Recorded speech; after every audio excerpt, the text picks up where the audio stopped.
ከዋናው ሩጫ በፊት መጠነኛ የአካል እንቅስቃሴ እንዳለው ልክ እንደዛ ማለት ነው ቅበላ ማለት። የኛ ብቀላ ብንለው ይሻላል። ተቃውሞ እኔ እንደውም ተቃውሞ ነው የምለው። ጾሙ እንዳይገባበት ተቃውሞ እንደው በየት ትገባለህ? በሀገር ቤት አንድ ጥሩ ቃል አለ። አሁን የመጨረሻውን እሁድ በዚህ በሰሜን ያሉ የመጡ ሰዎች በሙሉ ያውቁታል። ጥንባንሳ ይባላል። እሁዱን ምን ይባላል አልኳችሁ? በዚያ ቀን ሰው አይበላም፣ አሞራው ነው የሚበላ። በእውነቱ የተራረፈውን አጥንት መለቃቀሚያ እዚህ እስከ እኩለ ሌሊት ሰው ከስጋ ጋር ከጥንባንሳ ጋር የሚጋፋ ሰው ማለት ነው። በእውነቱ እስኪ ከተማይቱ ትመስክር፣ ሆቴሎቹ ምን እንደሚሆኑ እንዴ! ሰው ከጾም በፊት ለዝሙት የሚዘምትበት ሀገር አይደለም የኛ ሀገር። እንዴት ነው ከእግዚአብሔር ጋር የምንታረቀው? ኢትዮጵያ ውስጥ እኮ ያለው እግዚአብሔርን መቀበል ሳይሆን እግዚአብሔርን መቃወም ነው የሚመስለው። አሁን የቅበላ ሰሞን እስከ ሌሊት መጠጣት መስከር ነው፣ መብላት ነው። ሀገር ውስጥ ችግር ያለ አይመስል። እስኪ ጧትና ማታ ጾሙን ሳላቋርጥ ጸሎቴን ለመጨረስ ይሄን ጸሎት እጸልያለሁ፣ በዚህ ሰዓት እጀምራለሁ፣ በዚህ ሰዓት አቆማለሁ።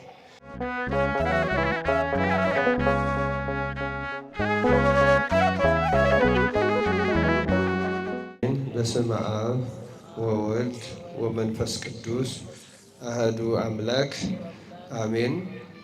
ክቡር አባታችን መላከ ገነት መዝገቡ ላቀው የዚህ ታላቅ ቤተክርስቲያን አስተዳዳሪ፣ አበው ካህናት፣ ሊቃውንተ ቤተክርስቲያን፣ ላይካነ ምስጢር ዲያቆናት፣ በዚህች ቅድስት ዕለት በዚህ ቅዱስ ቦታ የተገኛችሁላችሁ አባቶች፣ ወንድሞች፣ እናቶችና እህቶች እንደምን ዋላችሁ?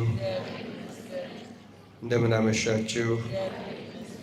እንደምን ሰነበታችሁ? አሜን።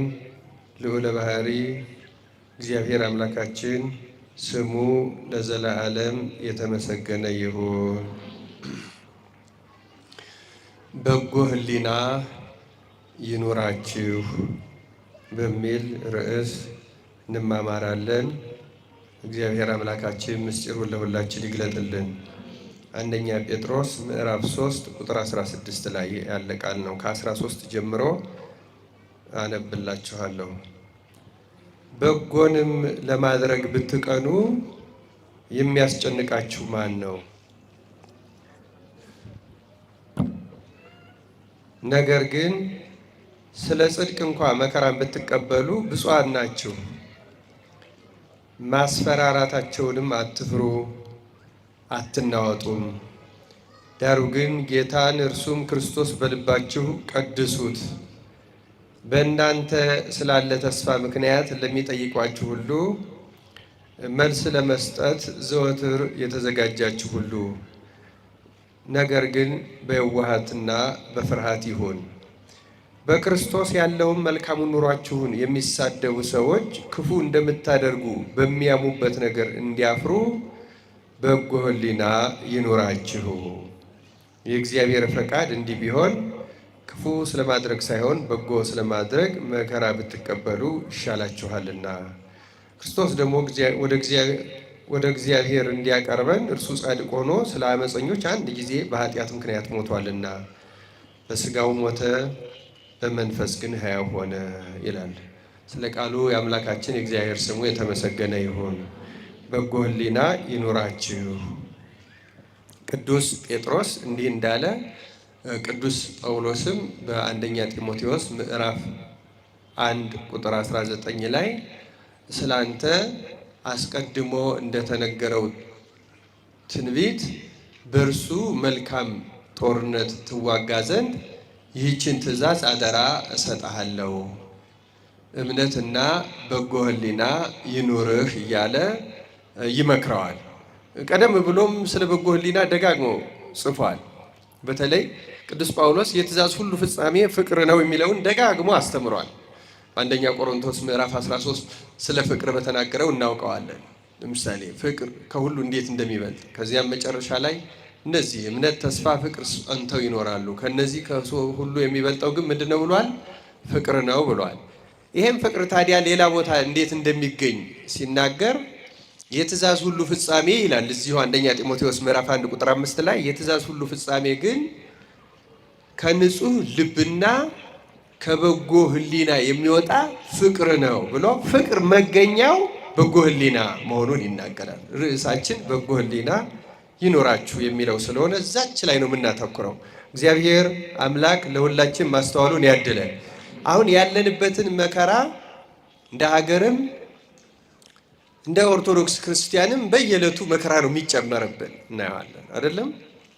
እና መከራ ለምን እንደሚጨመርብን ጉድ ከማለትና ከማማረር አልፎ ራሳችንን እየመረመር ለምንድን ነው እግዚአብሔር እንዲህ ያለ ያመጣብን? ለምን እንዲህ ያለ ነገር ደጋግሞ ይገጥመናል የሚለውን ነገር መጠየቅ በጣም አስፈላጊ ነው። ክርስቲያኖች አስተውሉ፣ በጣም አስፈላጊ ነገር ነው። እነዚህ በተለይ 5-6 ዓመታትማ ከባድ መከራ ውስጥ ክርስቲያኖች አልፈዋል። እዚህ እኛ ከተማ ያለነውን መመልከት የለብንም። በእውነቱ እዚህም ያለው በረሃብ ወይም በችግር አለንጋ የሚገረፈው ቀላል አይደለም። በየቤተሰቡም ደግሞ መከራውን ቀምሰነዋል፣ እንቀምሰዋለን። ምን አስቀይመነው ነው እግዚአብሔርን? ክርስቲያኖች በመጽሐፍ ቅዱስ በብሉይ ኪዳን የመረጣቸውን ትንቢት፣ ተስፋ፣ ታቦት፣ መቅደስ፣ ክህነት፣ መስዋዕት የሰጣቸውን እስራኤልን ስንመለከት ጠላታቸውን አጠፋላቸው፣ መና ከሰማይ ያወረደላቸው፣ ባህር ከፈለላቸው የሚለው ታሪክ ብቻ አይደለም ያለው። ባሳዘኑትና በበደሉት ጊዜ ደግሞ ለመከራ አሳልፎ ሰጣቸው። 40 ዓመት እንደዚህ ሆኑ፣ 70 ዓመት እንደዚህ ሆኑ የሚለውን ታሪክ በመጽሐፍ ቅዱስ እናገኛለን። መጽሐፈ መሳፍንት ስናነበው እግዚአብሔር ብዙ ጊዜ እስራኤልን ለመከራ አሳልፎ ሰጥቷቸው ያውቃል። ፍልስጤማውያንን ያስነሳባቸዋል። 40 ዓመት ይቀጠቅጧቸዋል። የእስራኤል ልብ ምን ያህል ቢጸና ነው የ40 ዓመት መከራ ከ40 ዓመት መከራ በኋላ የሚመለሱት? ከ40 ዓመት መከራ በኋላ ለምሳሌ ጌዲዮንን ሲያስነሳላቸው መከራቸው እጅግ ጽኑ ከመሆኑ የተነሳ መጽሐፈ መሳፍንት ምዕራፍ 6ን ስናነበው እህል በልተው ማደር አቅቷቸው ጌዲዮንን የእግዚአብሔር መልአክ ያነጋገረው በወይን መጭመቂያ ጉድጓድ ውስጥ ስንዴ ሲወቃ ነው። ስንዴው በአውድማ ላይ መውቃት አይችልም፣ ፍልስጤሞች መጥተው ይወስዱበታል። ቢጨንቀው የወይን መጭመቂያ ጉድጓድ ውስጥ ሄዶ ስንዴ ሲወቃ የእግዚአብሔር መልአክ ተገልጾ አንተ ጽኑ ኃያል ሰው እግዚአብሔር በአንተ ለእስራኤል ወገኖች ትርግና ያደርጋል ሲለው እግዚአብሔርማ ካለ ይህ ሁሉ መከራ ለምን ደረሰብን አለው ይላል። አሁን እኛ መካከል እንዲህ ብሎ የሚጠይቅ ሰው የለም። እግዚአብሔር የት ሂዶ ነው ይህ ሁሉ ቤተ መቅደስ ሲቃጠል፣ ካህናት በመቅደሱ ሲታረዱ? አዲስ አበባ እንኳን እኮ ቀድሶ የሚወጣ ካህን ነው ተቀጥቅጦ የተገደለው አይደለም? አንድም ቢሆን የገዳማት መነኮሳት ክርስቲያኖች ያ ሁሉ መከራ ሲቀበሉ፣ ሰዎች እርስ በርሳችን ስንከፋፋ፣ ልቡናችን እጅግ ከሰይጣን በከፋ መጠን ጥላቻ ሲነግስበት እንዴ እግዚአብሔር ሆይ የት ሄደህ ነው? ምን በድለንህ ነው የሚል ልቡና ያላቸው ሰዎች ተነሳሃያን ናቸው፣ በጎ ሰዎች ናቸው። ግን ምን አድርገንህ ነው እንላለን። ደግሞ ጭራሽ ገልብጠን እግዚአብሔርን አይደለም እንዴ?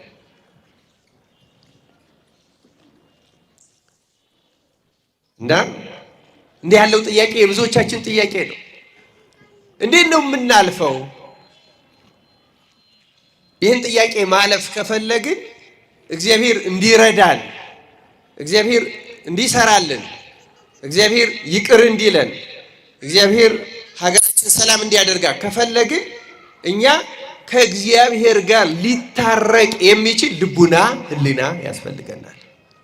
እግዚአብሔር ህሊናችንን ያስተካክልልን።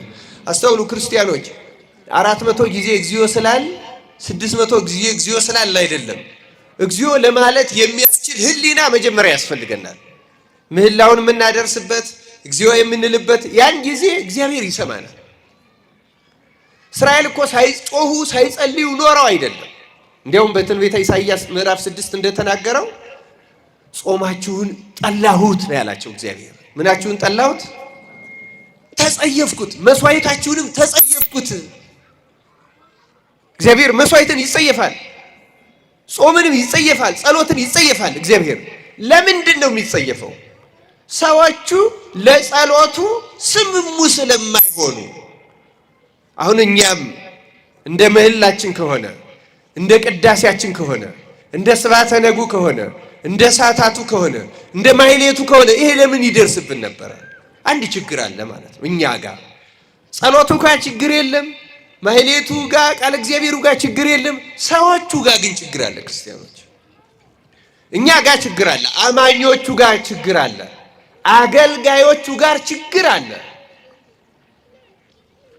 ይህን ችግር ካልፈታ ነው ስላደረግነው ብቻ እርቅ አናገኝም።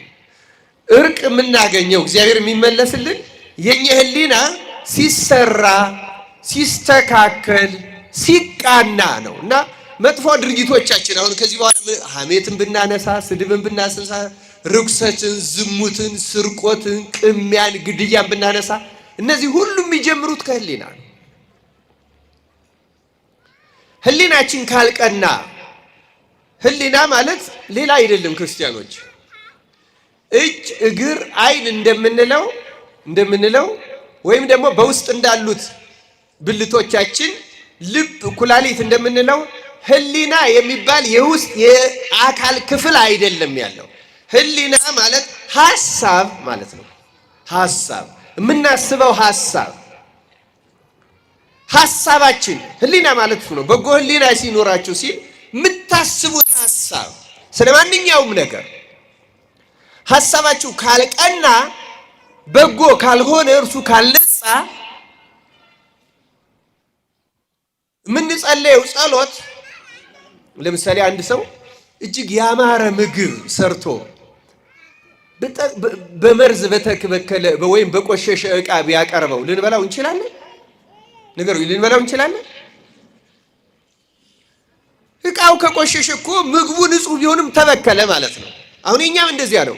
ጸሎቱን እንደ ምግብ ብንወስደው፣ ጾሙን እንደ ምግብ ብንወስደው፣ ማህሌቱ ሰዓታቱን እንደ ምግብ ብንወስደው፣ ማቅረቢያው የኛ ህሊና ቆሻሻ ከሆነ በቆሻሻ ሳህን ላይ የቀረበ ምግብ እንደማንበላው እግዚአብሔርም በቆሸሸ ህሊና ሐሳብ ሆነን የምናቀርበው ጸሎት፣ መዝሙር፣ ትምህርት፣ ጉባኤ በሙሉ ይጸየፈዋል። ይሄ ምንም ጥርጥር የለም። ቅድም እንዳልኩ ምግቡ ትክክል ሊሆን ይችላል፣ ሳህኑ የቆሸሸ ከሆነ እንደምንጠላው ልክ እንደዚያ አሁን ዛሬ የምንማረው እችን በተመለከተ ነው። ህሊናን ስለማስተካከል፣ ሐሳብን ስለማቅናት፣ ልብን ስለማጥራት፣ ስለማቅናት እግዚአብሔር አምላክ በእውነት ህሊናችንን ሐሳባችንን ያስተካክልልን። አንዳንድ ቃላት ላስታውሳችሁ። ለምሳሌ አንዳንድ ቃላቶችን አስታውሼ ታሪኮችን አመጣለሁ። ቅዳሴ ስናስቀድስ ትሰሙ እንደሆነ ለምሳሌ ቅዳሴ እግዚእ በምናስቀድስበት ጊዜ ከመጽሐፈ ቂዳኒልና ከፍሬ ቅዳሴ ከመግባቱ በፊት ዲያቆኑ በአዋጅ የሚያሰማንና እኛም አቤቱ ይቅር በለን አሜን ኪርያላይሶን እግዚኦ ተሳሃለና የምንልበት በከመ ምሕረትከ አምላክነ ወአኮ በከመ አበሳነ ምንልበት ጸሎት አለን። እና በዚህ ጸሎት ላይ መጀመሪያ ሲጀምር ዲያቆኑ የሚያውጀው እመቦ ዘተሐየሰ ምስለ ቢጹ ይድግ ሎቱ፣ ከወንድሙ ጋራ የተጣላ ቢኖር ይቅር ይበለው ይተውለት እንላለን። እኛ ምን እንላለን? አምላካችን ሆይ እንደ ቸርነት ነው እንጂ እንደ በደላችን። ከዚህ ጸሎት ውስጥ ሁለት ስለ ህሊና የተነገሩ አሉ። እመቦ ነውረ ህሊና ኢይቅረብ፣ በሐሳቡ ውስጥ ነውር ያለበት ሰው ቢኖር አይቅረብ ይላል ቅዳሴው። ከየት ነው የማይቀርበው? ከስጋ ወደሙ። ከየት ነው የማይቀርበው? ከምስጢራት ከተቀደሰው ነገር አይቅረብ። የረከሰ ሰው ስለሆነ አይቅረብ። አያችሁ ህሊና ምን ያህል እንደሚያርቀን። ህሊናችን ሐሳባችን የቆሸሸ ከሆነ እንግዲህ ምን ማለት ነው መቆሸሽ? እንዴት ነው የሚቆሽሸው የሚለውንም በታሪክ ውስጥ እናየዋለን። ምንድነው ህሊናችን የሚያቆሽሸው? እመቦ ነውረ ህሊና ኢይቅረብ፣ በሐሳቡ ነውር ያለበት አጸያፊ ነገር የሚያስብ እንዲህ ያለ ሐሳብ ያለው ሰው ቢኖር ከቅዱስ ምስጢር ከቅዳሴውም አይቅረብ ይላል። እንዲያውም ደግሞ ወረድ ይልና ይደግመዋል እንደገና። በሐሳቡ ድውይ የሆነ ቢኖር ይወገድ ይላል። ምን ይሆን ይላል? አሁን ደግሞ ይወገድ። ደዌ በሽታ ማለት ነው። ድውይ የሆነ ማለት በሐሳቡ በሽተኛ የሆነ ነገር የሚያጣምም ሐሳቡ ከበጎ ነገር ይልቅ ወደ ክፉ እያጣመመ የሚሰማ የሚተረጉም የሚናገር እንዲህ ያለ ቢኖር ይወገድ፣ ከቤተ ክርስቲያን ይወገድ። ልክ ያላመነ ሰው 40 ክንድ የሚርቀውን ያህል ያልተጠመቀ ሰው የማያስቀድሰውን የሚርቀውን ያህል በሐሳቡ ድውይ የሆነ ቢኖር አይቅረብ፣ ይወገድ ይላል መጽሐፋችን። ክርስቲያኖች አስተውሉ። ከእግዚአብሔር ጋር የምንቀርበው በቦታ አይደለም። ከእግዚአብሔር ጋር የምንርቀው በሐሳባችን ነው። ሐሳባችን ከእግዚአብሔር ያርቀናል፣ አውጥቶ ይጥለናል ወይም ያቀርበናል። እግዚአብሔር በጎ ሐሳብ ያላቸውን ሰዎች ሁሉ ሐሳባቸውን ተቀብሎ ብዙ መልካም ነገር ያደርግላቸዋል። አሁን ጸልዩ በእንተ እለ ያበውኡ መባ ሲልም መባ ስለሚያገቡ ሰዎች ጸልዩ ሲል ካህኑ የሚጸልየው የሚያማልደውን ከሰማችሁት ይህን ያመጡትን የንባቡን መጻሕፍት መብራቱን ይህን ያመጡትን ብቻ አይደለም ያለው፣ ይሰጡ ዘንድ ሲወዱ የሚሰጡት የሌላቸውን አምላካችን ሆይ በጎ ሐሳባቸውን ተቀብለ መልካሙን ነገር አድርግላቸው ይላል። አሁንም ያድርግልን እግዚአብሔር። ስለዚህ ተመልከቱ፣ መብራት እንደሰጠው መባ እንደሰጠው መጎናጸፊያ ምንጣፍ እንዳነጠፈው መብራት እንዲበራ እንዳደረገው ሌላ ውድ ነገር እንዳደረገው እኩል ይሰጡ ዘንድ ሲወዱ የሚሰጡት የሌላቸውን እኩል ሐሳባቸውን እግዚአብሔር ይቀበላል። ታውቃላችሁ፣ ሐሳባቸው ከመባ በላይ እግዚአብሔር ይወደዋል። በጎ የሚያስቡትን ሰዎች፣ በጎ የማያስቡትን ሰዎች ደግሞ ምንም ያህል ነገር ብናደርግ ጸሎታችሁን፣ ዕጣናችሁን፣ መስዋዕታችሁን፣ ጾማችሁን እጠላዋለሁ እንዳለ በኢሳይያስ ይጠላዋል፣ የኛንም ይጸየፈዋል። ህሊናችን ነው ወሳኙ ነገር። ክርስቲያኖች ህሊናችን መሰረታዊ ነገር ነው።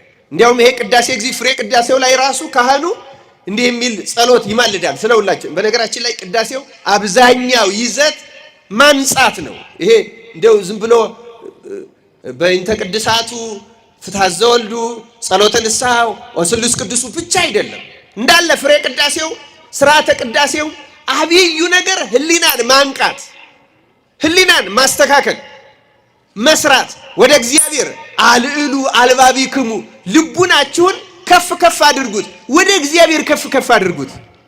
ወደ ምድራዊው ነገር ወደ ገንዘብ ስትጸልዩ፣ ወደ ሀብት ወደ ምን ነገር አታድርጉት። እሱንማ መጀመሪያ ጽድቁንና መንግስቱን እሹ ሌላ ሁሉ ይጨመርላችኋል ያለውን ቃል አስታውሳችሁ ህሊናችሁ ወደ ጽድቁ፣ ወደ መንግስቱ፣ ወደ ስርየተ ኃጢአት ከፍ ከፍ አድርጉት። ለምን ታሰንፉታል? ለምን ወደ ምድራዊ ነገር ዝቅ ለምን ታደርጉታላችሁ ይላል። በቅዳሴ ጊዜ ተንሥኡ ለጸሎት የሚባለው እኮ በስጋ ስለተቀመጥን አይደለም፣ በህሊና ስለምንቀመጥ ህሊናችን ለማስነሳት ነው። ነገሩ ያለው ከህሊና ጋር ነው። ክርስቲያኖች ከሐሳብ ጋር ነው። ህሊናን ማትጋት፣ ማንቃት፣ ወደ እግዚአብሔር መሰብሰብ፣ መከተት ይጠይቃል። ጉዳዩ ያለው ከህሊና ጋር ነው። ክርስቲያኖች አይምሩ ሀበዝ ትቀውሙም ሲል የቆማችሁበትን ቦታ ወቁ ማለት ህሊናችሁ ይንቃ፣ ይገንዘብ ማለት እኮ ነው። ክርስቲያኖች አሁን እኛ እንደዚያ ሲባል ብነ ሀበ እግዚአብሔር አምላክነ፣ አዎ እኛ ከእግዚአብሔር ጋር ነን፣ ልባችን ወደ እግዚአብሔር ቀንቷል፣ ተነስቷል እንላለን እና ዜማዋለን እንጂ ልቡናችን ግን ሌላ ቦታ ላይ ያለ። እውነቱን ለመናገር የለንም፣ ህሊናችን ከእግዚአብሔር ጋር አይደለም። እንዲያውም በዚህ ዘመን እግዚአብሔር ከሰዎች ህሊና የተሰደደበት ዘመን ነው። ምናልባት ለአንዳንዶቻችንም እግዚአብሔር ያለና የሚገኝ የሚመስለን ቤተ መቅደስ ህንፃ ቤተ መቅደስ ውጭ ነው። ከምዕመናን ልቡናማ ተሰዷል። እግዚአብሔር ቦታ የለው፣ ህሊናችን ውስጥ ቦታ የለው፣ አናሳውሰው። ለዚያ ነው ክፋት የሰለጠነው፣ ለዚያ ነው አመጽ የሰለጠነው፣ ለዚያ ነው እግዚአብሔር እኛ ውስጥ ምን ቦታ አለው? እግዚአብሔር እኛ ህሊና ውስጥ እኮ ቦታ የለው። እኛ ህሊና ውስጥ ቦታ ያላቸው ሌሎች አካላት ናቸው። ከሰዎች ጀምሮ የዚህ ዓለም ነገር ህሊናችን ተቆጣጥሮታል። ህሊናችንን ከገነፈግነው በኋላና ከኛ ካስወጣነው በኋላ እግዚአብሔር ቤተ መቅደስ ብቻ የሚገኝ ጣዖት ይመስላችኋል? ጣዖት ነው በአንድ ቦታ ተወስኖ የሚገኘው። እግዚአብሔር በምልአት ነው የሚኖረው። በባህሪው በምልአት አለ። ግን በመመለክ ከትውልዱ ህሊና ወጥቷል። እግዚአብሔር ተሰዷል፣ አሰድደነዋል፣ ቦታ ከልከለነዋል፣ ነፍገነዋል፣ አባረነዋል። እንዴት ይስማል? እንዴ ስለ ጮህን እኮ አይደለም። ምን ጮህበት ህሊና ሳይሰራ ህሊናችን ውስጥ እግዚአብሔርን አስወጥተነው ገፍተነው አሳደነው እንዴት ሊሆን ይችላል? ለዚህ ነው ሐሳባችንን ማስተካከል። አሁን ጾመ ነነዌ ጥሩ ናት። ከአብይ ጾም እንደ 2 ሳምንት መቅድም እግዚአብሔር መቼስ የምንጸድቅበት የምንታረቅበት ያደርግልን። ከዚህ ከነነዌ በኋላ ደግሞ የሚመጣው ሳምንት ቅበላ እንለዋለን አይደል? እንላለን አንልም? አሁን ኢትዮጵያ ውስጥ ቅበላ አለ ማለት ይቻላል? ኢትዮጵያ ውስጥ እኮ ያለው እግዚአብሔርን መቀበል ሳይሆን እግዚአብሔርን መቃወም ነው የሚመስለው። አሁን የቅበላ ሰሞን እስከ ሌሊት መጠጣት መስከር ነው፣ መብላት ነው። ሀገር ውስጥ ችግር ያለ አይመስል። ይህ እኮ ጊዜ ቅበላ እኮ ማለት የሚመጣውን ጾም ለመቀበል ሰውነትን ማዘጋጀት፣ ማስተካከል፣ ከጾሙ በፊት ንስሐ መግባት፣ ከነፍስ አባት ጋር መመካከር፣ ለቅዳሴ እቅዶችን ማውጣት፣ ለጸሎት ማውጣት፣ ለጉባኤ ማውጣት ማለት ነው እንጂ እያሳደዱ ስጋ እየበሉ ክርስቶስን መቃወም ማለት አይደለም ቅበላ ማለት። እንዴ በቅበላ ደግሞ መብላት ልትከለክለ ነው? ኢትዮጵያ እኮ እንዴ እዩ እስኪ መጠጦች በሙሉ የሚያልቁት የቅበላ ዕለት ነው። አዲስ አበባ ውስጥ በተለይ በሀገር ቤት አንድ ጥሩ ቃል አለ። አሁን የመጨረሻውን እሁድ በዚህ በሰሜን ያሉ የመጡ ሰዎች በሙሉ ያውቁታል። ጥንባንሳ ይባላል። እሁዱን ምን ይባላል አልኳቸው? በዚያ ቀን ሰው አይበላም፣ አሞራው ነው የሚበላ። በእውነቱ የተራረፈውን አጥንት መለቃቀሚያ እዚህ እስከ እኩለ ሌሊት ሰው ከስጋ ጋር ከጥንባንሳ ጋር የሚጋፋ ሰው ማለት ነው። በእውነቱ ያለ አሞራ የተመደበ እኮ ነው። ቀደም ብሎ ተከናውኑ ሰው እንደ ጥንባንሳ መጨረሻ እስከ መንፈቀ ሌሊት እንዴ ጅብና ሌላው እንኳን እንደው መንፈቀ ሌሊቱ በኋላ ወደ ጉድጓዱ ይዞራል እኮ ሰው። እንዴ ክርስቲያን ነኝ ብሎ ሰው እንዲህ እያደረገ አሁን ከእግዚአብሔር ጋር ይታረቃል? ይሄ ቀልድ ይመስላችኋል? ይሄ ቀልድ ነው? ይሄ ዋዛ ነገር ነው? ይሄ ተራ ነገር ነው? በእውነት በእግዚአብሔር ፊት እስኪ ከተማይቱ ትመስክር፣ ሆቴሎቹ ምን እንደሚሆኑ። እንዴ ሰው ከጾም በፊት ለዝሙት የሚዘምትበት ሀገር አይደለም የኛ ሀገር። እንዴት ነው ከእግዚአብሔር ጋር የምንታረቀው? ስሙ ረከሰ። ቅበላ የሚለው በናፍቆት አሁን ይገርማቸዋል። በሰለጠኑት አሁን እኛ ኋላ ቀርነን እንዳትሉ፣ በሰለጠነው ሀገር በነ ሩሲያ አሁን ክርስቲያኖቹ ሳምንት ሲቀረው ትልልቅ የስጋ ምግብ እንኳን አይበሉም። ሾርባ ቀለል ያለ ከጾሙ ጋር ለማለማመድ። ቅበላ እኮ ማለት አንድ ሯጭ ከመሮጡ በፊት ሰውነቱን ማማማቂያ ማለት ነው። ሯጭ ተነስቶ ደርሶ እንትን አይልም። መጀመሪያ ይራመዳል፣ ከዚያ ፈጠን እያለ እርምጃውን ይጨምራል አይደለም እንዴ? ከዛ ሰው እያለ ነው የሚሮጠው። ሰውነቱን አሟሙቆ ማለት ደርሶ ቢሮጥ ሰውነቱ ይጎዳል።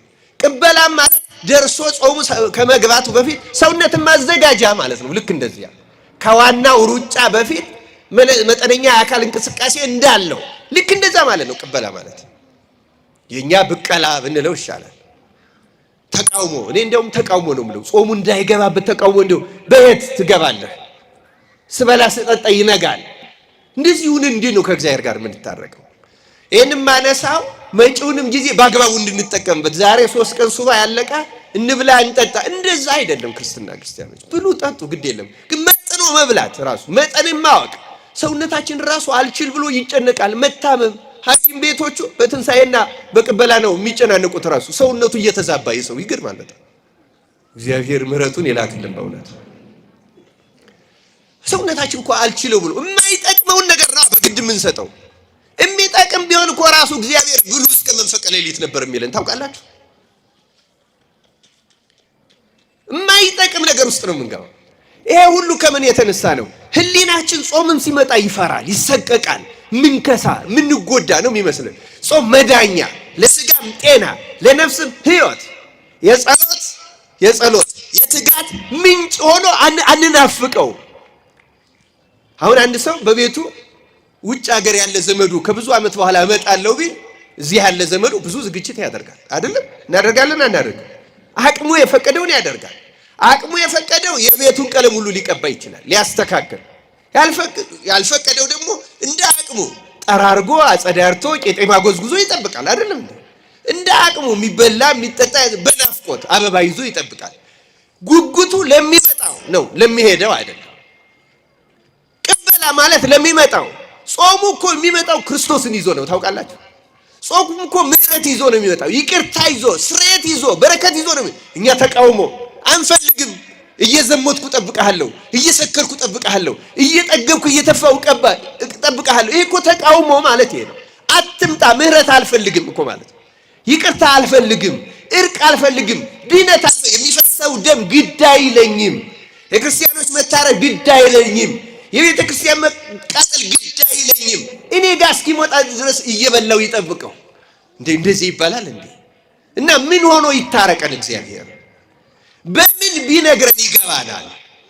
በምን ቋንቋ? በትምህርት አልሰማዋልን፣ በበሽታም አልሰማዋልን። በጦርነት መጣ፣ በእልቂት መጣ፣ በሰይፍ መጣ። አሁንስ አንመለስም። መቼ ነው የምንመለሰው? መቼ ነው ህሊናችን የሚቃናው የሚሰራው? መቼ ነው ሐሳባችን ከማስተካከል የምንጀምረው? እኔ ዛሬም በዚህ ርዕስ ማስተምረው ጾሙ እየመጣ ስለሆነ እስኪ ህሊናችንን መስራት እንጀምር። ይችን 10 ቀን ይችን 14 ቀን ምንታረቀውን እየታረቅን፣ ቅርታ ምንጠይቀውን እየጠየቅን፣ ምንናዘዝበትን እየተናዘዝ፣ ጸሎት እየለመድን ለጾሙ አስተካክለን ለመጸለይ ከዚሁ ነው መጸሎት። በቅበላው ነው ጸሎት። ቅበላ ማለት ቀድሞ ራስን ማዘጋጀት ማለት ነው።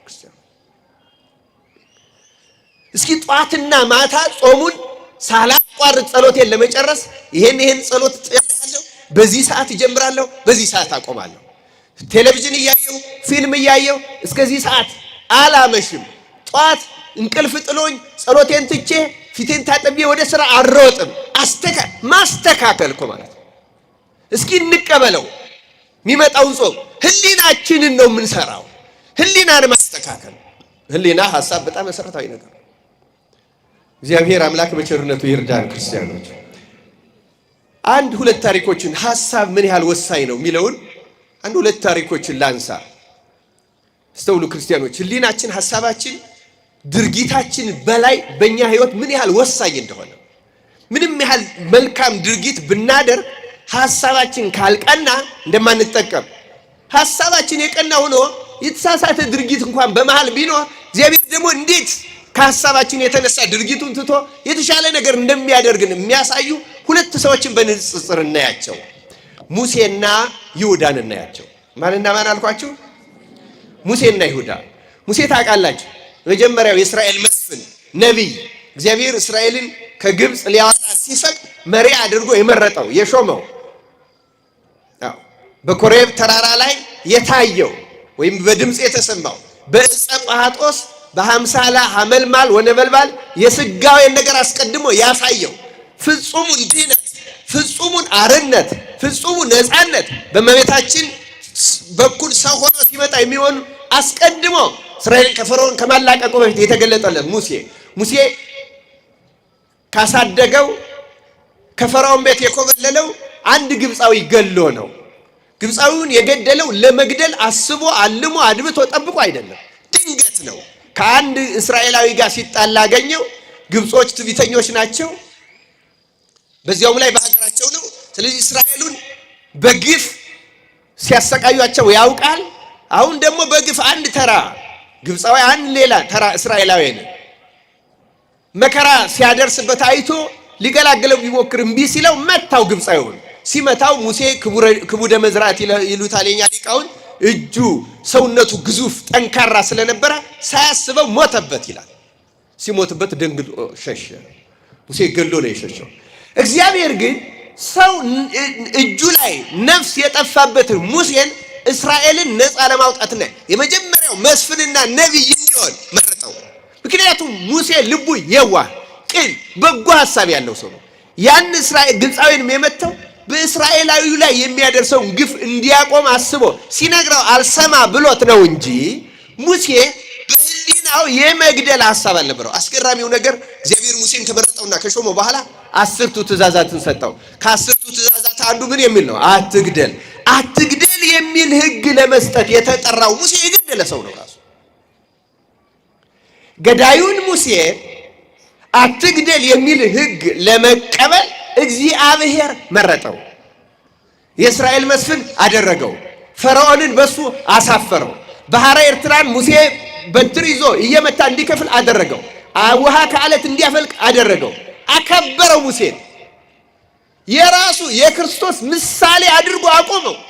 መታረል ያን ሰው ገሎ የወጣው ሙሴ ሊቀ ነቢያት እንለው የመጀመሪያው ነቢይ የነቢያትም አለቃቸው። በእርግጥም እግዚአብሔር በመጽሐፍ ቅዱስ አይርክት የሚባሉ አሉ ወዳጆች፣ እግዚአብሔር ወዳጆች ያላቸው ሙሴና አብርሃምን ነው። እግዚአብሔር ወዳጆች ያላቸው ከሕገ ልቡና አብርሃምን፣ ከሕገ ኦሪት ሙሴን፣ በሐዲስ ኪዳን ሐዋርያትን ዮሐንስ ወንጌል ምዕራፍ 15 ላይ ከእንግዲህ በኋላ ባሮች አልላችሁም ወዳጆች ግን ብያችኋለሁ። ባሪያ የጌታው ምስጢር አያውቅምና እኔ ለእናንተ ግን ከአባቴ የሰማሁትን ሁሉ ገልጬላችኋለሁና ወዳጆች። አይርክት አርክ የተባሉት ጥቂት ሰዎች ናቸው። ከነዚያ ውስጥ የብሉይ ኪዳን ሰዎች አንዱ ሙሴ ነው።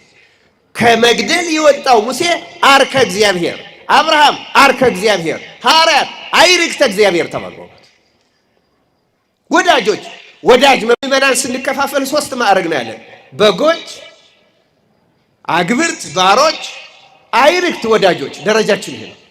ጻድቃን በሙሉ ማዕረጋቸው አይርክት አማላጅነት ስልጣን የሚደርሱት። ለዚያ ነው ጌታ ሐዋርያትን ከእንግዲህ በኋላ ባሮች አልላችሁም ያላቸው።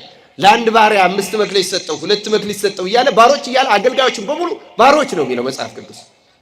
ምዕመናንን በጎች ይላል፣ አባግ ይላል፣ አባግ።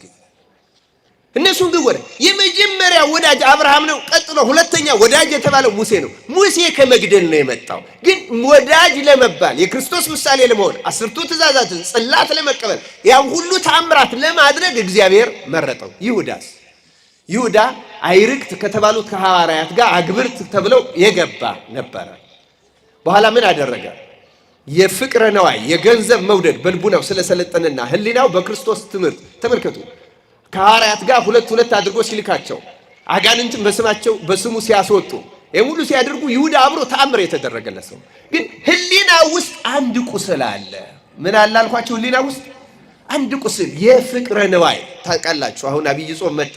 ክርስቶስ በጾሙ ድል የነሳቸው 3ቱ አርዕስተ ኃጣውእ የሚባሉት አንዱ ፍቅረ ነዋይ ገንዘብ መውደድ። ዓለምን በሙሉ የሚያጣለው ምንድነው? ገንዘብ መውደድ ነው። አንዱ ቤት ያፈርሳል፣ አንዱ ያፈናቅላል፣ አንዱ በአገሮች ላይ ጦርነት ይከፍታል፣ አንዱ የሌላ ሀገር ሀብት ይመዘብራል። እንደ አውሮፓ እንደ አሜሪካ ያለው በሙሉ ፍቅረ ነዋይ፣ ዓለምን የሚያተራምሳት ፍቅረ ነዋይ። ሁለተኛ አልጠግብ ባይነት፣ ስስት፣ ግሪድ። አሁን አውሮፓ እና አሜሪካ ስስታቸው አስገራሚ ነው። እነሱን ለመንቀፍ አይደለም የምናገረው። አይጠግቡም፣ አይረኩም። በእኛም በክርስቲያኖች መካከል ይሄ ሰልጥኗል። ክርስቶስ ተመልከቱ፣ ትዕቢት አለ። ቅዱስ ባስልዮስ የኃጢአት ሁሉ ዘር ይለዋል። ትዕቢት የሌለበት ምንም ኃጢአት የለም፣ በእርግጥም የለም። እና ዋና ሕሊና ቁስሎች እነዚህ ናቸው። ትዕቢት፣ ገንዘብ መውደድና ስስት ናቸው። መጓጓት። አሁን ምግብም የማንጠግበው ለዛ ነው። እንጓጓለን፣ ለጣዕሙ እንጓጓለን፣ ለስጋ እንጓጓለን፣ ለመጠጥ እንጓጓለን። እግዚአብሔር እንዲህ ያለውን በሽታ ነቅሎ ይጣለልን።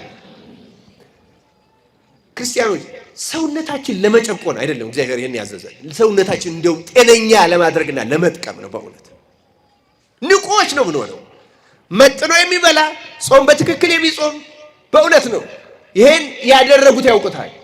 ጤናማ ንቁ ሰውነቱ ቀሊል ይታዘዝለታል ለሁሉም ነገር። አንፍራው ጾምን። ግን ሰይጣን ስስት ያሳድርብናል እና ይሁዳ ይቼ ፍቅረ ነዋይ አቆሰለችው። ማርያም የ300 ወቄት ወርቅ ሽቶ አምጥታ በጌታችን እግር ላይ ባፈሰሰች ጊዜ ተቃጠለ። አስራት እኮ ለእግዚአብሔር የሚሰበሰብ ነው። እሱ ተቀባይ ስለሆነ የእሱ ገንዘብ የቀረበት መሰለው። ያቺን 30 ብር ለማግኘት ያ በፍቅረ ነዋይ የቆሰለው ሕሊናው ረፍት ነሳው። ከሚወደው ጌታም እስኪያጣላውና ራሱን እስኪያጠፋ አደረሰው። ከእንዲህ ያለ ነገር እግዚአብሔር በቸርነቱ ይጠብቃል። እና ይሁዳ ምን አደረገ? አስተውሉ ክርስቲያኖች፣ እቺ ነገር መሰረታዊ ነገር ናት።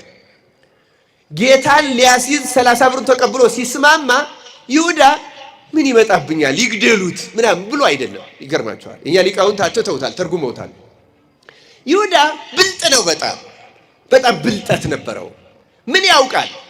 ጌታን ለመያዝ አይሁድ እየመጡ እጃቸውን ሊጭኑበት ሲፈልጉ በተአምራት ተሰውሯቸው ሲሄድ 2 ጊዜ አይቷል። ስንት ጊዜ አይቷል አልኳቸው? 2 ጊዜ አይቷል። ስለዚህ ይሁዳ ምን አደረገ? አሁንም ሊይዙ ሲመጡ ያመልጣቸዋል። ከዚህ በፊት እንዳደረገ ተሰውሮ እንዳለ ያለፋቸዋል። ስለዚህ እኔ እሱ የሚያልፋቸው ከሆነ ለምን ብሬን አላገኝም ብሎ ከነሱ ብር ተቀብሎ ከነሱ ተባበርክ እንዳይባል ደግሞ ሂጄ ሰላም እለዋለሁ። መምህር ሆይ ቸር አለህን ብዬ ሰላም እለዋለሁ። እኔ ሰላም የምለው እሱ ነው። ኢየሱስ ያዙት። መያዝ የእናንተ ድርሻ ነው፣ የኔ ድርሻ አይደለም። ብሬን ስጡኝ፣ የኔ መጠቆም ናት። የምጠቁማችሁ ደግሞ በሰላምታ ነው ብሎ ተስማምቷል።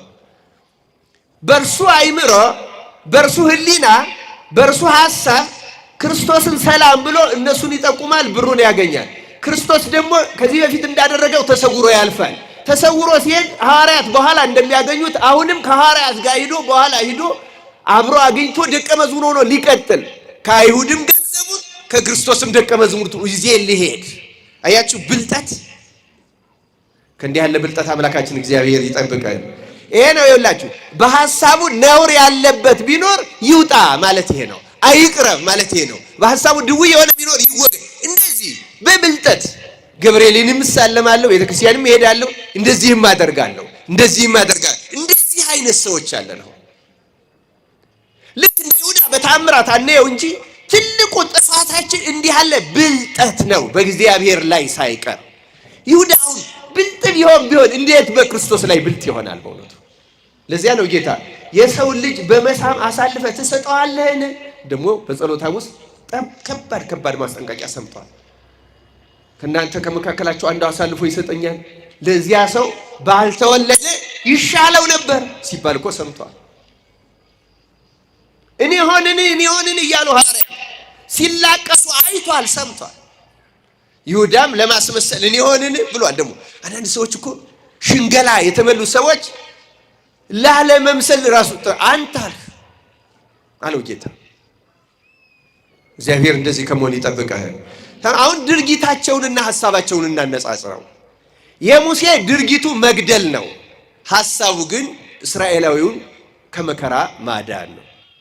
የይሁዳ ድርጊቱ መሳም ነው። መሳም ምን ችግር አለው? አይደለም እንዴ? እስኪ መሳም በድርጊቱ ካየነው ችግር አለው? ምንም ችግር የለም። ሐሳቡስ መጠቆም ነው። አያችሁ፣ ድርጊቱን ስናነጻጽረው የሙሴ እጅግ የከፋ ድርጊት ነው። መግደል በጣም ከባድ ነው። የሰውን ደም ማፍሰስ ከባድ ነገር ነው። በእርግጥ ሙሴን ለበጎ ዓላማ መርጦ ለዚያ ማድረግ ቢያበቃው ክህነት ለአሮን ተሰጥቶ ለሙሴ የተከለከለው ክህነት ለደም አፍሳሾች ስለማትሰጥ ነው። ምሳሌ ነው። ካህናት የመስዋዕት ደም ይነካሉ እንጂ ሌላ ደም እንዲነኩ አልተፈቀደም። በኦሪቱም አልተፈቀደም። በሐዲስ ደግሞ ከኦሪቱ መስዋዕት የማይነጻጸር ያ የመዋቲ ደም ነው። ወበሉ መስዋዕተ ምውተ እንዳለው መጽሐፍ መስዋዕቱ ሟች ነው፣ ምውት ነው በራሱ ደሙ ሲፈስ ይሞታል። ደምም አትብሉ የተባለ ደም እስመ ነፍስ ተሃድር በደም ስለሆነ የዚያ ምሳሌ ስለሆነ ነው። ምውት መስዋዕት ነው ያኛው። አሁን ግን የአዲስ ኪዳን ክርስቲያኖች የሕያው ነባቢ በግ የተባለ የጌታ ነባቢ ደም የአቤል ደም ወቃሽ ነው። የክርስቶስ ደም ግን አስታራቂ ነው፣ ሕያው አድራጊ ነው። ምውቱን ሕያው ይህን የሚያፈሱ ይህን በደማቸው እጃቸው የሚታለል ካህናት ፈጽሞ እጃቸው ከደም መንጻት አለበት። ከሌላ ካህናት ከፖለቲካ ነፃ ይሁኑ የሚባለው ዝም ብሎ አይደለም። ፖለቲካ ደም ማፍሰስ አለው። የመከርነው ምክር ብዙ ደም ሊያፈስ ይችላል። የተስማማንበት ሰነድ መዓት ሰው ሊያስከትል ይችላል። የክርስቶስን ደም የሚፈትት ስጋውን ደሙን የሚፈትት በዚህ ደም ሊገኝ አይገባው። መቃት ነው ይዞት የሚወርደው ከሲኦልም ሲኦል። አባ በኪሞስ በስንክሳር ተናግሮታል። እዛ ሲሄድ የሞተ አጽማ አስከሬን አግኝቶ ነካ አድርጎ ተነስቶ ተናገረ። ማነህ እንዲህ ያለው አረማዊ ነኝ በስቃይ አዳናችሁኝ አለ። እስኪ ስቃዩን ነገራቸው። ከአንተ በላይ የሚሰቃያሉ ሲሉት ከኛ በታች መሀል እሳት ላይ ያሉት ክርስቲያኖች ናቸው አለ። የካህናት ደግሞ የከፋ ነው።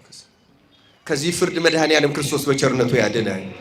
እዩ ሙሴ ክህነት ለደም አፍሳሾች ስላልሆነች ቢቀበልለትም ቅን ሕሊናውን ተቀብሎ ለማዕረግ ለሹመት ቢያበቃውም ለትንቢት ለምስጢር ለምሳሌነት ቢያበቃው ለክህነት ግን አልሰጠም። ክህነትን ለአሮን የሄደችው በዚህ ምክንያት ነው።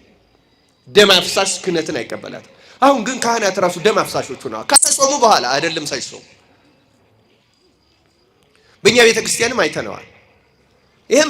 ይሄ ከእግዚአብሔር ጋር የማጣላታችን አይነተኛ ምልክት ነው። ስንጣላ እንዲህ ነው ምን ሆነ? እንዲህ ካህናት እየመሩ በሻሸመኔ ስንት ደም አፈሰሱ። አምና ስንት ደም በየቦታው ፈሰሰ። ስንቶቹ እያሳሰሩ አስገረፉ። የክርስቲያኖቹ ደም እንዴ ከሰይጣን ግርፋት ያድናቸዋል ተብለው የተሾሙ ካህናት ክርስቲያኖቹን አስይዘው ማስገረፍ እንዴት ያለ አሳፋሪ ነው። ሲጣላን እግዚአብሔር ሲጣላን አሁንም በቸርነቱ ይታረቃል። ሙሴን ድርጊቱ መግደል ነው፣ ሐሳቡ ግን ሰው መርዳት ነው። እግዚአብሔር ድርጊቱን ያዘበት ወይስ ሐሳቡን ያዘለት? ይሁዳ ድርጊቱ መሳም ነው፣ ሰላምታ ነው። ሐሳቡ ግን ጥቆማ ነው። የቱ አጠፋው? ሐሳቡ ወይስ ድርጊቱ? አያችሁ፣ ከድርጊታቸው በላይ ይሁዳን የጎዳው ሐሳቡ ነው። ከድርጊቱ በላይ ሙሴን ያሾመው ምን ነው? ሐሳቡ ነው። እግዚአብሔር ለአንድ እስራኤላዊ ላይ የሚደርስ ግፍ አስጨንቆት እስከዚህ ካደረሰው የአእላፈ እስራኤልማ መከራ የበለጠ ያሳስበዋል ብሎ ነው በብዙዎቹ ላይ እንዳለው በወንጌሉ በጥቂቱ የታመነ በብዙ ሾመዋለሁ እንዳለ ስለ አንድ ሰው ስለተጨነቀ ለብዙ ሰዎች ተጨናቂ ነው ብሎ ሾመው እግዚአብሔር። ዳዊትን እኮ ለበጎቹ ተጨንቆ አንበሳ ጋር ግብ ግብ ከድብ ጋር ግብ ግብ ቢገጥም ለበግ ብሎ ከአንበሳ ደቦል ከድብ ግልገል ትግል ከገጠመ እስራኤልን ማሳልፎ አይሰጥም አለና ሾመው እግዚአብሔር። ለበግ የተጨነቀውን ለሰው እግዚአብሔር ለሌላ አካል የሚጨነቀውን ያየዋል፣ ሐሳቡን ያው እንጂ ዳዊት እኮ በእጁ ብዙ ደም ፈሷል። ደም ማፍሰሱን አይደለም ያ ሐሳቡን የሄደበትን መንገድ ቀናውን ግፍን ሐሰትን ጠልቶ ከእውነት ጋር ቆሞ ስላደረገው እግዚአብሔር ከዳዊት ጋር ነበረ። እግዚአብሔር ከሙሴ ጋር ነበረ። ሐሳባቸው ነው እግዚአብሔርን ደስ ያሰኘው። ክርስቲያኖች እግዚአብሔርን ደስ የምናሰኝበት ሕሊና ይስጠን። ለዚህ ነው በቅዳሴ እግዚእ ላይ ካህኑ ስለኛ ሲያማልድ ምን ይላል? እግዚአብሔር ሆይ አንተን ደስ ከማያሰኝ ሐሳብ እንለይ ዘንድ መለየትን ስጠን። በጣም ይገርማል። ሐሳብ ነው መሰረታዊው ነገር ክርስቲያኖች። ሐሳብ ስለሆነ መሰረታዊው አንተን ደስ ከማያሰኝ ሐሳብ እንለይ ዘንድ። ይሄኛው ጸሎት የተለየ የሚያደርገው ምን መሰላችሁ? እግዚአብሔርን ደስ የማያሰኝ መሆኑን የምናውቀውን ልንተወው እንችላለን። ግን ደስ የሚያሰኘው ነው ብለን ደስ የማያሰኘውን ብናደርግስ? እግዚአብሔርን ደስ ሊያሰኝ ይችላል ብለን ደስ የማያሰኘው ምክንያቱም የኛ አይምሮ ውስን ነው፣ መረዳታችን ትንሽ ነው። ምናልባት ይጠቅማል ብለን ልናጠፋ፣ ያድናል ብለን የሚያጠፋ ነገር ልናደርግ ስለምንችል ሁሉን የሚያውቅ እግዚአብሔር ግን እኛን መጠበቅ ስለሚችል ጠብቀን ብለን ከሰጠነው ስለሚጠብቀን ካህኑ በምልጃው አንተን ደስ ከማያሰኝ ሐሳብ እንለይ ዘንድ መለየትን አንተ ራስህ በእኛ ሕሊና ውስጥ አሳድርብን ስጠን አለ እግዚአብሔር። ይህን ለሁላችን በቸርነቱ ያደለን። ክርስቲያኖች ወደ ጾሙ ስንገባ እግዚአብሔር የእርቅ እንዲያደርግልን የምህረት እንዲያደርግልን ቶሎ እንዲመለስልን ከፈለግን ሕሊናችን መስተካከል አለበት። እግዚአብሔርን ደስ ከማያሰኘው ሐሳብ እዚሁ አሁን በምንሰማው ፖለቲካ ምክንያት ይሄ ኦሮሞ፣ ይሄ አማራ፣ ይሄ ትግሬ፣ ይሄ ጉራጌ፣ ይሄ ወላይታ፣ ይሄ ምናምን እያለን ስናየው ቅር እያለን ስናያት ቅር እያለን እሱ ብሎ ክርስቲያን እሷ ብሎ ክርስቲያን እያለን እግዚአብሔር የሚሰማን ይመስላችኋል? ሐሳባችን ችግር ካህላቱን እያየን ራሱ የምናስበው ሐሳብ አለን። ሰዎችን እያየን እግዚአብሔር በሐሳባችን ምክንያት ጸሎታችን ሳይሰማው ይቀራል። በሐሳባችን ምክንያት ምህላችን ከንቱ ይሆናል። በሐሳባችን ምክንያት ጾማችን ከንቱ ይሆናል። በሐሳባችን ምክንያት ብዙ ጉዳት ይገጥመናል። በሐሳባችን ምክንያት ግን ድርጊታችን እንኳን መጥፎ ቢሆን እንደ ሙሴ እግዚአብሔር ይቀበለናል። ሐሳብ መሰረታዊና ወሳኝ ነገር ነው። ክርስቲያኖች በስንክሳራችንም ላይ ሰሙት ይሆናል ተደጋግሞ በህዳር 13 ስንክሳር ላይ አስከናፍር የሚባል ጻድቅ ሰው ታሪክ አለ። አስከናፍር ንጹህ ክርስቲያን የሮማ መኮንን የነበረ ባለስልጣን የነበረ ሀብታም የነበረ እና እግዚአብሔርን በምግባር ደስ አሰኛለሁ ብሎ ሁልጊዜ በቤቱ እንግዶችን የሚቀበል እግዚአብሔር እንግዳ ተቀባይ ይወዳል ብሎ እንግዳ የሚቀበል ሰው ነበረ እና በዛ እሱ በነበረበት አካባቢ ደግሞ ሰውን ሁሉ እያደቡ የሚሰርቁ የሚዘርፉ እንዳሁኑ እገታ እያያዙ ገንዘቡን ሁሉ ተቀብለው የሚሄዱ 13 ሽፍቶች ነበሩ። እና ይህን አስከናፍርን ግን ለመዝረፍ ሲፈልጉ ቤቱ ብዙ እንግዳ እየኖረ ያስቸግራቸዋል። ታዲያ ምን ተመካከሩ? አንድ ቀን እሱ ቤቱ እንግዳ አይጠፋም፣ ስለዚህ እኛም እንግዳ ስለሚወድ ክርስቲያን ነው፣ ክርስቲያን ይወዳል፣ ክርስቲያን መስለን መነኩሴ መስለን የደጎች የጻድቆቹን ልብስ ለብሰን ሾተላችንን ጦራችንን ወይም መውጊያ መሳሪያችን ይህን ቢላው ምናምኑን ደብቀን እንግባ፣ በልተን ጠጥተን አርፈን ሌላው እንግዳ ሲሄድ ብቻውን ሲቀር እሱን አስረን ገርፈን ሀብት ንብረቱን ቀምተን እንወስዳለን ብለው ተመካክረው ሄዱ ወደ ቤቱ። እና ልክ እንደዚያ ደህና ሰዎች መስለው የክርስቲያን ልብስ ለብሰው ወደ ቤቱ ሲሄዱ አስከናፍር ሲያያቸው ወንዶች ብቻ ናቸው። አንድ አይነት ተመሳሳይ ሰዎች ናቸው። 13 ናቸው። ህሊናው በጎ ስለሚያስብ ምን ብሎ አሰብ አስከናፍር እንግዳ መቀበሌን አብርሃም እንግዳ መቀበሉን ቢወድለት 3 ሰው መስሎ ስላሴ በቤቱ አደሩ። የሎጥን እንግዳ መቀበል ቢወድለት መላእክትን ላከለት። እኔን እንግዳ መቀበሌን ወዶት ይሆን? ምናልባት እነዚህ 13 ሰዎች 12 ሐዋርያትና 13ኛ ጌታ ቢሆኑስ? ይህ ነገር ሳይሆን አይቀርም ብሎ ህሊናው መልካም አሰበ። ይቀርባቸው በእነሱ ህሊና ያለው መግደል፣ መስረቅ፣ መዝረፍ፣ ማመንዘር፣ እሱንም ገለው ዘርፈው ለመሄድ ነው የመጡት። የእሱ ህሊና ደግሞ እነዚያን ሽፍቶች ሐዋርያትና ጌታ ናቸው ብሎ ይቀበላቸው። አያችሁ ህሊናው። በኋላ ይችን ሐሳቡን ለማንም አልተናገረም። ግን ምን አደረገ? የነሱ ከሆኑ የግርጣቢያቸው ተአምራት ይሰራል አይደልና ዝም ብሎ ቤቱ ደግሞ አንድ በሽተኛ ልጅ አለው። አይኑ የማያይ ጆሮ የማይሰማ እጅና እግሩ ሽባ የሆነ የማይንቀሳቀስ ይሄ ልጅ ዛሬ ዳነ ማለት ነው አለና 13 ሽፍቶች ሄዶ እግራቸውን ራሱ አጥቦ እጣቢውን አጠራቀመና እጣቢውን ወስዶ በልጁ ላይ አፈሰሰው፣ አጠመቀው። ልጁን በጌታና በ12 ሐዋርያት በረከት ዳን ብሎ ሲያጠምቀው ያ ከልጅነቱ ጀምሮ ልምሾ የሆነው አይኑ የማያይ ጆሮ የማይሰማው ልጁ ጆሮው ሰማ፣ አይኑ አየ፣ እግሩ ረታና ተነሳ፣ ተንቀሳቀሰ፣ ተደነቀ፣ ደስ አለው። ተመለስና በሉ አሳዩኝ፣ ማን ነው ጌታ ከእናንተ መካከል? ሐስቤ ነበር፣ አውቄያችኋለሁ። ጌታና ሐዋርያት እንደሆናችሁ አውቄያለሁ።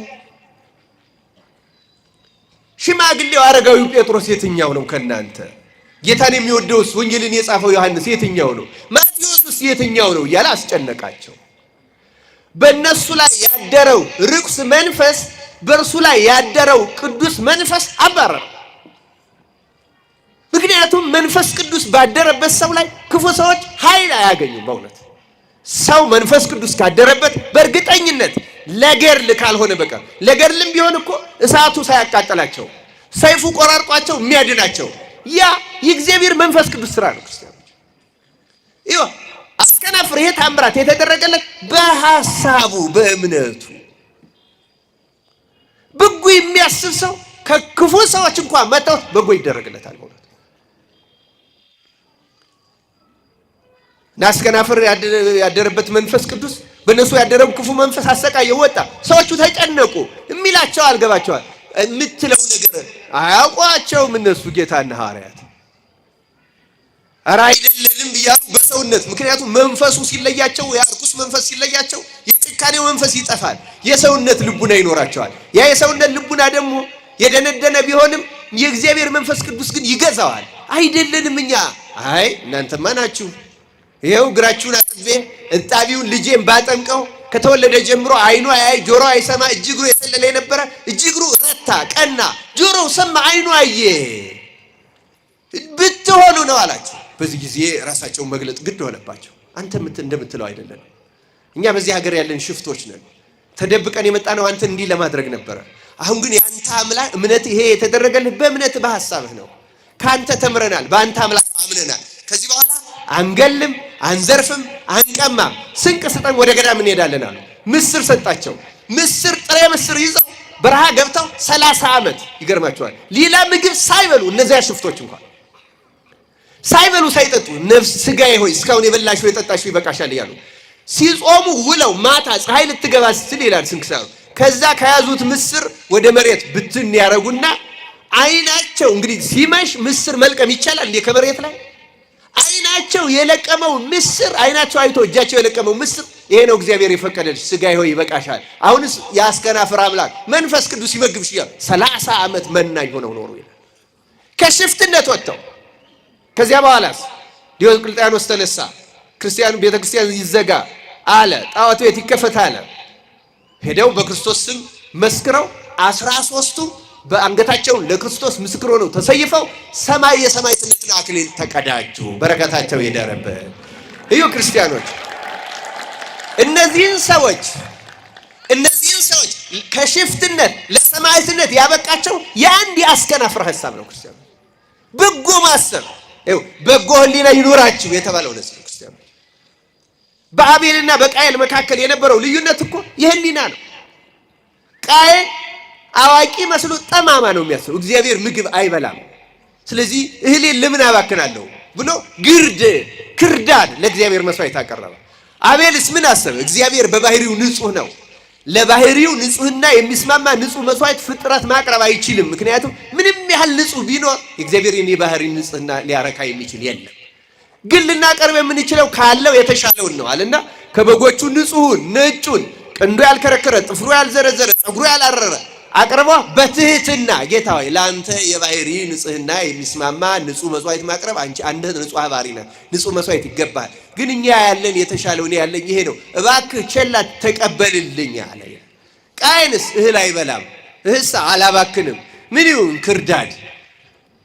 ቃየንን እንዲህ ብለን ብንጠይቀውስ እግዚአብሔር እህል አይበላም ብለህ እህል ከከለከልከው ግርድ የምታቀርብለት እግዚአብሔር ግርድ ይበላል? መስዋዕት የሚቀርብለት እግዚአብሔር ስለሚበላ ነው እንዴ? አቤል በግ ያቀረበው እግዚአብሔር በግ ይበላል ብሎ ነው? አይደለም። እግዚአብሔር የጠላው ሐሳቡን ነው። የቃየልን የጠላው ሐሳቡን ነው። የአቤልን የተቀበለው በጉን አይደለም፣ የአቤልን ሕሊናና ሐሳብ ነው። ክርስቲያኖች ሕሊናችን ሐሳባችን ያራክሰናል ወይ ይቀድሰናል? ለዚህ ነው ቅዱስ ጳውሎስ የሐዋርያት መልእክቱ ላይ በሰውና በእግዚአብሔር ፊት ነውር የሌለባት ሕሊና ትኖረኝ ዘንድ እተጋለሁ። እግዚአብሔር ሁላችንንም ያትጋል። ምን ይኖረኝ ዘንድ አለ? በሰውም በእግዚአብሔርም ፊት ነውር የሌለባት ሕሊና ትኖረኝ ዘንድ። እግዚአብሔር ነውር የሌለበት ሕሊና ያድለን። ለዚህ ነው ቅዳሴው በሐሳቡ ነውር ያለበት ቢኖር አይቅረብ። ሐሳቡ ችግር ካለበት ሰው ምንም ተቀባይነት የለውም። ክርስቲያን ወይ ከምጉን ስሙረ ቃለ አፉየ ወህሊና ልቤኒ ቅድሜ ውእቱ። ዳዊት መዝሙር 18 ቁጥር 14 ላይ ጌታ ሆይ ይላል ዳዊት፣ አቤቱ በፊትህ የአፌ ቃልና የልቤ ሐሳብ ያማረ ይሁን። እግዚአብሔር ሐሳባችንን ያሳምርልን። ቅዱሳን በሙሉ የሚጸልዩት እንዲህ ብለው የአፌ ሐሳብና የአፌ ቃልና የልቤ ሐሳብ ጌታ እንደተናገረው በአፍ የሚወጣው በልብ ያለው ነው ብሏል። አይደለም እንዴ? በልብ ያለው ነው ቃላችን። አንዳንድ ሰው ምን ይላል? እኔ እንዲሁ ንግግሬ ነው እንጂ እኮ ልቤ ምንም የለውም። ልብህ ምንም የሌለው አውጥተህ ስለተናገርከው ነው ወዳጅ። መጀመሪያ ከልብ የሌለው አይወጣም። እንደዚህ የሚባል አባባል የለም። እና ምን ተናግረህ ገንፍለህ እና ምን ትሆን? ልብህ አብሮ ይውጣ እንዴ? ከዛ በኋላ ልቤ ምንም የለው ጨረስካ፣ ገነፈላ። ምን ይሁን ታዲያ? እንደዚህ የሚባል አባባል አይሰራም። በአፍ ያለው ጌታ በወንጌል የሚነገረው ከልብ ያለው ነው ያለው። ከልብ የሌለ አይነገርም። በሕሊና የሌለ ከየት ይመጣል? አፍ ሌላ የሚያዘው ማሽን ነው እንዴ? እንደዚህ አትበሉ ክርስቲያኖች። አፋችንን መዝጋት በጣም አስፈላጊ ነው። እንደ ዳዊት ሲም እግዚኦ አቃቤ ለአፉ፣ አቤቱ ለአፌ ጠባቂ ሹምለት እያለ ሕሊናዬን አንጻ ጌታ ሆይ አክሊለ ሦክ ደፍተህ አንተ ሕሊና ራስህን ተወግተሃል። አንተ ስለተወጋህ የእሾህ አክሊል ብለህ የኔን ሕሊና የሚያደማውን የነገር እሾህ ንቀልልኝ፣ ጠማማ ሐሳብ ንቀልልኝ፣ እንደ አስከናፍር ክፉን እንኳን ለበጎ እንዲቀየር አድርግልኝ እያልን እንጸልይ። የተወደዳቸው እግዚአብሔር ቤተሰቦች ቅዱስ ጳውሎስ እንዳለው መትጋት ያለብን በጾምም ምን ጸልየው ምን ሰግደው ያን ሁሉ የምናደርገው እኮ ሕሊናችን ለማንጻት ነው። ሕሊናችን ሲነጻ እግዚአብሔር ወደኛ ይመጣል፣ ያድርብናል፣ ይታረቀናል፣ ይቅር ይለናል፣ ይገባል፣ በረከቱ ይገባል ወደ ቤታችን፣ ወደ ሕይወታችን። ክርስቲያኖች ቅዱስ ጳውሎስ በዕብራውያን መልእክቱ ምዕራፍ 12 ላይ ትቀደሱም ዘንድ ፈልጉ፣ ያለ እርሱ እግዚአብሔርን ማየት የሚቻለው የለምና። እግዚአብሔርን ማየትና መታረቅ የሚቻለው ስንቀደስ፣ ስንነጻ። ከየት ይጀምራል? ከሕሊና። ሕሊና ከተስተካከለ ድርጊት ይስተካከላል። ዝሙት የሚጀምረው ከሕሊና ነው። ስርቆት የሚጀምረው ከሕሊና ነው። መግደል የሚጀምረው ከሕሊና ነው። ጥጋብ፣ ይሄ ስካር የሚጀምረው ከሕሊና ከነጻ ሁሉ ነገር ይስተካከላል። ነቢብ እንግዲህ በሐሌው በነቢብ በገቢር ነው የምንባለው አይደለም እንዴ? ሁሉ ነገር የሚጀምረው ከሕሊና ነው። በሕሊና ያለውን ኃጢአት መዋጋት ደግሞ ለአሸናፊነት ትልቅ ዕድል ይሰጣል። ዳዊት እንዳለው ሕፃናቶችሽን በአለት ላይ የሚፈጠፍጣቸው የተመሰገነ ነው ይላል። ምኖችሽን ተናገሩ እስኪ። ሕፃናቶችሽን በአለት ላይ የሚፈጠፍጣቸው ምን ማለት እንደሆነ ታውቃላችሁ? ሕፃናት የተባለው ኃጢአት ነው እና አሁን አንድን ሕፃን አንድ ትልቅ ሰው በቀላሉ ሊያሸንፈው ይችላል። ከጎለመሰ ወጣት ከኋላ ግን ሊያሸንፈው ይችላል? አይችልም። አይደለም? ኃጢአት ነው እንዲህ የተባለው እና ኃጢአትን በሐልዮ ሳለ በሕፃንነት ካለ በቀላሉ ማሸነፍ ይቻላል። ከጎለመሰ ለነቢብ ለገቢር ከበቃ በኋላ ግን መላቀቅ በጣም አሁን ስካርን መላቀቅ ለምን ደሞ ይከብደው? ዝሙትን መላቀቅ ብዙ ሰው ይፈልጋል ግን ያቅተዋል። ከዚህ በኋላ አላደርግም ይላል። አይችልም። ለምንድን ነው የማይችለው? ህሊና ላይ መዋጋት ስለማይጀምር። ክርስቲያኖች ህሊና ላይ ለምሳሌ አንድ ጎረምሳ የአንዲት ሴት ሐሳብ ሲመጣበት እያማተበ ጌታ ሆይ ይሄን የዝሙት መንፈስ ከኔ ያስወጣው፣ ይሄን የዝሙት መንፈስ አስወግድልኝ፣ ይቅር በለኝ፣ እኔን ኃጢአት ይቅር በል ካለ በእርግጠኝነት ነው ሕፃኑን ኃጢአት በአለት ላይ ይፈጠፍጠዋል ክርስቶስ። ከጎለመሰ መነካካት ከጀመረ በኋላ ግን ከባድ ነው። ልማድ ከሰይጣን ይከፋል የሚባለው ለዛ ነው። ልማዱ ራሱ አንችለው። ክርስቲያኖች ህሊና ማለት ቀላል ነገር አይደለም። ስለዚህ ኃጢአትን የምንቆጣጠረው ህሊና ላይ ነው፣ ሐሳብ ላይ ነው። እዛ ላይ ከተሸነፍ የሚቀጥሉት ይመጣሉ፣ አይቀሩም። የጊዜ ጉዳይ ነው፣ የጊዜ ጉዳይ ነው። ለዚህ ነው ህሊና ነውር በሰውም በእግዚአብሔር ነውር የሌለባት ህሊና ትኖረኝ ዘንድ እተጋለሁ። የምንተጋው ህሊናችን ነውር የሌለባት፣ የዝሙት ነውር የሌለባት፣ የስርቆት የአመፅ ነውር የሌለባት ይምንም ህሊና ላይ ከታረቅን የድርጊት ምንም እርግጠኞች ነን። ለዚህ ነው ዳዊት ሕፃናቶችሽን በአለት ላይ የሚፈጠፍጣቸው። በሐልዮ ያለ ኃጢአትን በጸለይን ጊዜ በእውነት እየፈጠፈጠ የሚያጠፋልን እግዚአብሔር ይመስገን ማለቱ ነው። ክርስቲያኖች ኃጢአት በሐሳብ ላይ ካለ ከተዋጋችሁት በቀላሉ ማሸነፍ ትችላላችሁ። በጸሎት ኃይል እናሸንፈዋለን፣ በስግደት በጾም እናሸንፈዋለን። ከተሻገረ ግን ከባድ ነው መዘዙ፣ ለነፍስም ለስጋም መዘዙ ከባድ ነው። አምላካችን እግዚአብሔር በጎ ህሊናን በቸርነቱ ለሁላችን ያድለን። ህሊናችን ለመስራት ለመቅጣት ለማስተካከል ችን መጫዋን ቀሪዋን 10 ቀን ጾም ሊመጣ ነው ብሎ ለስጋ ከመሻማት ለመብል ከመሻማት የተራቡት በየመጠለያው የወደቁትን እያሰብ ብንችል ስለምንልከው ስለምንመጸውተው ስለምንረዳው በሰፈራችንም መለመን አፍረው ስለተቸገሩት እያሰብ ስለመካፈል እያሰብ ህሊናችንን ከነፍስ አባት ጋር እየተነጋገርን ከጾሙ በፊት ቅበላ ከካህን ጋር የምንነጋገርበት ከእግዚአብሔር ጋር የምንመቸን የቅዳሴ ፕሮግራሞቻችን የምናወጣበት የጸሎት ፕሮግራሞቻችን የምናወጣበት የቃለ እግዚአብሔር የትምህርት ፕሮግራሞቻችን የምናወጣበት የተጣላን የምንታረቅበት ህሊናችን ሐሳባችን የምናስተካክልበት ያደርግልን። ይቆየን። ወስብሐት ለእግዚአብሔር።